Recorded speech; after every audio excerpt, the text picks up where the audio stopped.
તમારામાંથી ઘણા બધા લોકોની એવી ટેવ હોય છે કે જમવા બેસે ત્યારે અથવા તો કોઈ પણ કામ કરતા હોય ત્યારે તે ઇન્સ્ટાગ્રામની રીલ્સ જોવાની ટેવ રાખતા હોય છે. તો ત્યારે એવું થાય છે કે તમારા હાથ જેના તેના હોવાથી તેલવાળા હોય છે, ઓઇલવાળા હોય છે, તેના લીધે તમારી ડિસ્પ્લે પણ ખરાબ થાય છે અને તમને વિડીયો જોવાની મજા પણ નથી આવતી. એટલા માટે હું આજનું એક સેટિંગ તમને જણાવીશ, જેનાથી તમે કોઈ પણ કામ કરતા હશો તો ઓટોમેટિકલી તમારો વિડીયો તમે જોઈ લીધો એટલે ઓટોમેટિક તે વિડીયો વયો જશે અને બીજો નવો વિડીયો આવી જશે અને રીલ્સ તમે એક પછી એક વારાફરતી વારા આવ્યા રહેશે અને ઓટોમેટિક બદલાયા રહેશે અને તમને ખાલી જોવાનું જ રહેશે અને તમે કોઈ પણ કામ કરતા હોય તો તમને ડિસ્ટર્બ પણ નહીં થાય અને તમે મજા લઈ શકશો શાંતિથી ઇન્સ્ટાગ્રામની.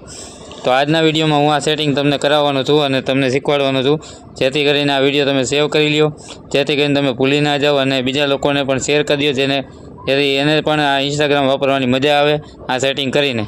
તો આ સેટિંગ ચાલુ કેવી રીતના થાય છે તે બતાવું તે પહેલાં જો મારા પેજ ઉપર તમે નવા હોય તો પેજને ફોલો કરી લ્યો, ચેનલ ઉપર ન હોય તો ચેનલને સબસ્ક્રાઈબ કરી લ્યો, વિડીયો ગમ્યો હોય તો વિડીયોને લાઇક કરી દેજો, તેમજ બીજા મિત્રોને પણ શેર કરી દો, જેથી કરીને આ વિડીયો સેટિંગ જે છે તે સેટિંગ કરીને તે પણ તેની મજા લઈ શકે. બરાબર, અને કમેન્ટમાં જણાવો કે આ સેટિંગ કર્યા પછી તમને શું ફાયદો થયો અને કેવી મજા આવી. તો આ વિડીયોમાં તમને એટલું જ છે. ચાલો ફટોફટ તમને હું આગળ બતાવું કે કઈ રીતના સેટિંગ થાય છે.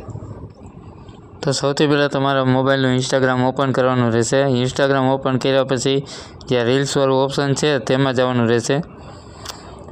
રીલ્સવાળા ઓપ્શનમાં આવી ગયા, કોઈ પણ એક રીલ્સ ચોઈસ કરવાની, તેમાં તમને 3 ડોટ દેખાય છે તેમાં જવાનું. 3 ડોટમાં તમે જશો ને એટલે તમને આ એક ઓટો સ્ક્રોલ નામનું બટન બતાવશે, તે બંધ હોય તો તમે ચાલુ કરી દેશો એટલે ઓટોમેટિક તમારું રીલ બદલવાનું ચાલુ થઈ જશે. તો વિડીયો ગમ્યો હોય તો વિડીયોને શેર કરજો.